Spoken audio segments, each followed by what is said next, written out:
बिस्मिल्लाहिर्रहमानिर्रहीम। अस्सलामु अलैकुम। बगदाद के मशहूर शराबखाना के दरवाजे पर दस्तक हुई। शराबखाने के मालिक ने नशे में धुत नंगे पांव लड़खड़ाते हुए दरवाज़ा खोला तो उसके सामने सादा लिबास में एक पुरवकार शख्स खड़ा था।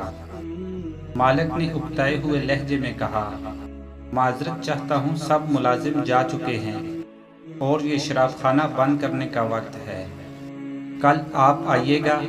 इससे पहले कि मालिक पलटता, अजनबी ने उसके कंधे पर हाथ रख कर कहा, मुझे बशर बिन हारिस से मिलना है। उसके नाम बहुत अहम पैगाम है। शराबखाने के मालिक ने चौंक कर कहा, बोलिए, मेरा नाम ही बशर बिन हारिस है।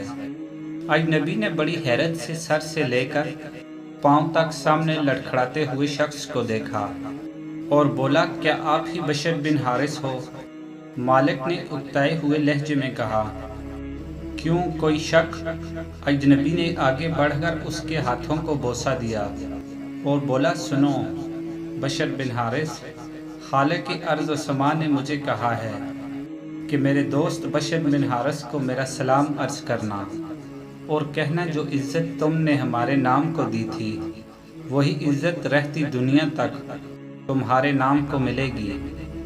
इतना सुनना था कि बशर बिन हारिस की निगाहों में वो मंजर गूंज गया जब एक दिन हस्बे मामूल वो नशे में धुत चला जा रहा था कि उसकी नज़र गंदगी के ढेर पर पड़े एक कागज़ पर पड़ी जिस पर इसमें अल्लाह लिखा था।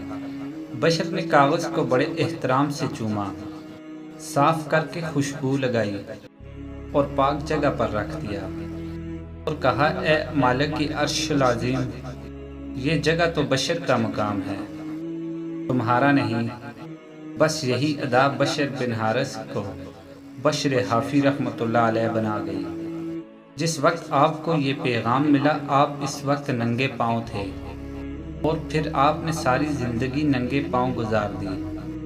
आप जिन भी गलियों में से गुजरते थे, इन गलियों में चौपाई भी पेशाब नहीं करते थे कि आपके पाँव गंदे ना हों। वही बशर हाफी रहमतुल्लाह अलैह के जिसके मुतालिक अपने वक्त के इमाम अहमद बिन हम्बल रहमतुल्लाह अलैह फरमाया करते थे, लोगों, जिस अल्लाह को अहमद बिन हम्बल रहमतुल्लाह अलैह मानता है, बशर हाफी रहमतुल्लाह अलैह उसे पहचानता है। दोस्तों, आप भी कोशिश करें कि कहीं अखबार या कागज़ के किसी टुकड़े पर अल्लाह पाक या नबी पाक सल्लल्लाहु अलैहि वआलिहि वसल्लम या मुक़द्दस हस्तियों का नाम नज़र आए तो इसे किसी साफ और पाक जगह पर रख दिया करें। सुभान अल्लाह। अल्लाह ताला हमें अमल की तौफीक अता फरमाए। चैनल को सब्सक्राइब और वीडियो को लाइक कीजिए। शुक्रिया।